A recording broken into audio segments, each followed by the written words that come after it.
Want to know why people aren't buying your course or your service or a product that you've put together just for them? I know you've created something amazing. I know you're really excited about it, but you're also frustrated because come on guys, it's amazing. Why aren't more people buying it, right? Well, don't worry, you're in the right place because that's what we're going to be talking about today. I'm going to be sharing the main reason that people don't buy your course or your product or your service or whatever else, and what you can do to fix it. All right. Yeah, so in case you don't know, I'm Heather, the copywriter, and I help online experts connect with and persuade their ideal audience because I want you to be able to connect with them and keep their attention, right? In every video that I share, I'm going to teach you something that you can implement right away. No slow solutions here. This is fast action. You can take what I teach you and go work on your own pages right now, or your emails or whatever it is. Yeah, so let's jump right into the teaching today. The number one thing that I see people misstep when it comes to courses or services or anything they're selling online is that they're so focused on the product and everything it can do that they forget that there's a person reading this description, right? There's a person, but oftentimes you're so focused on, well, this course I created is the mega ultimate best course ever, right? It has 17 modules and 3-hour videos and 180 downloadable PDFs and 16 bonuses. And they're so focused on the amount and the volume that they forget that people don't care as much about what's in it. They care about how it's going to help them. People do care. They do like the features. They do like to know what's involved. But so many online experts get caught up talking about the features and they forget to talk about how it's going to solve the problem of the person on the other side.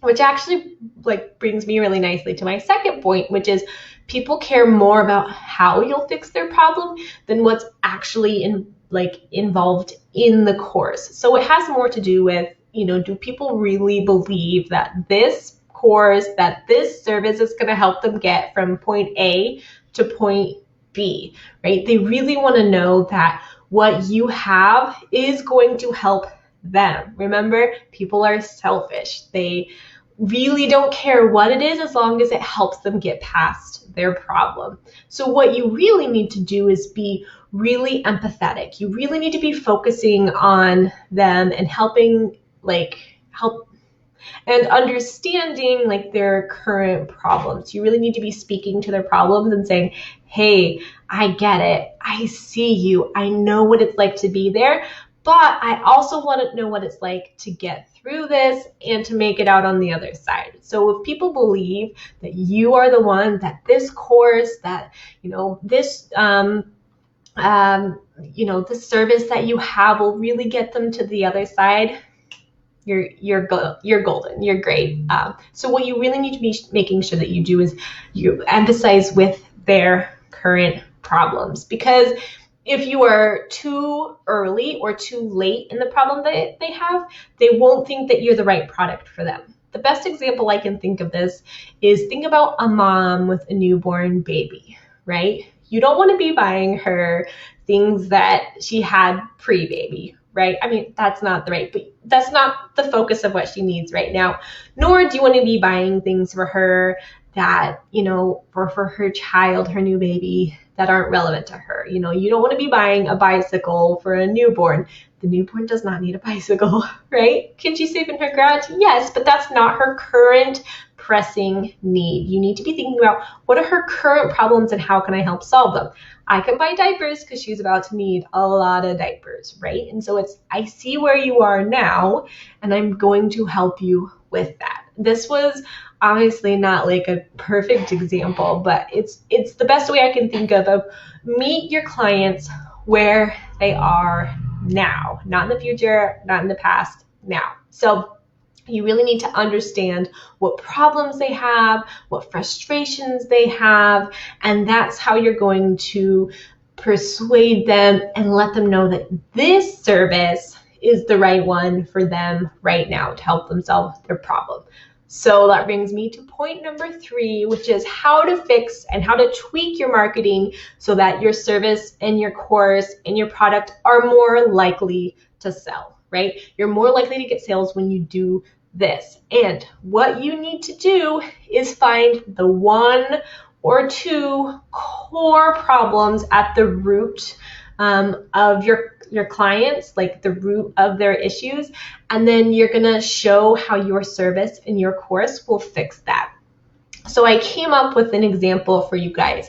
I want you to imagine for a moment, imagine that you have created a course that teaches online entrepreneurs how to scale their business. Like right now, your ideal customer has 5 to 10 clients that they're working with one-on-one, and they want to scale their business, right? And so you've created a course of how to scale your business. And, maybe you've put in several modules and you're talking about videos and social media and you're talking about hiring people and etc. Well, let's take a step back from that because those are all features and that's all part of what they need, yes. But what you really need to start with and what you really need the focus of all of your marketing to be is their problem. Well, one of the core problems of people who are just now thinking about scaling their business after having one-on-one clients is, how am I going to have the time, right? So think about, maybe you were in this spot once, but in case you weren't, like you really, really, really need to think about your customer and their problems. So think about the time when, you had one-on-one clients and how busy that kept you. Like clients can keep you busier sometimes than your own children can't. Like they can keep you really busy. And so when you're there, the client who's there is thinking, I am so busy with my one-on-one clients. How am I ever going to have the time to get on social media to grow? How am I going to have the time to create a whole course while I'm trying to cater to these clients? And so one of their main core problems is time. And so you have to speak to this problem in your marketing, or you'll be missing and they're thinking this isn't right for me. So you can start saying things like, I know your clients keep you busier than your own children. I was there, 2 years ago, and this is how I was able to, quickly scale my business and still cater to my clients, right? And so you're addressing that problem. You're saying, I see you. I know what it's like to be where you are now, or at least I can understand what it might be like to be there. And this is how we're going to get you from this pain point that you have to the other side. And so it's, this course, does do without taking up all your time, and so again, we're speaking really clearly to that pain and we're remembering that there's someone reading this on the other side, so one of the best tips I can ever give you and something that I tell all of my clients is that, find one person that you can talk to. And I don't mean a fake person, I mean a real person. So if you know someone who's trying to scale their business, or you have a client who is trying to scale their business, pretend like you're writing directly to them. Say, they asked you a question and you're responding to this question of, I'm so busy, how do I scale my business, right? What do I do for video marketing? And so you're, even on your sales page and all your marketing, you're speaking directly to them and helping them solve their problem, right? So remember, do not focus as much on the product. Product is important, adding that's important. The main thing that you need to be speaking to is their problem and how you are going to solve their problem with all your amazing goodness, because I know it's amazing. So yeah, that's the tip for today. Go look at the marketing, the sales pages, the emails that you've written, and make sure that you're speaking to the problem. All right? Okay. So hope you enjoyed this. Look out for more videos like this coming at you soon. Bye.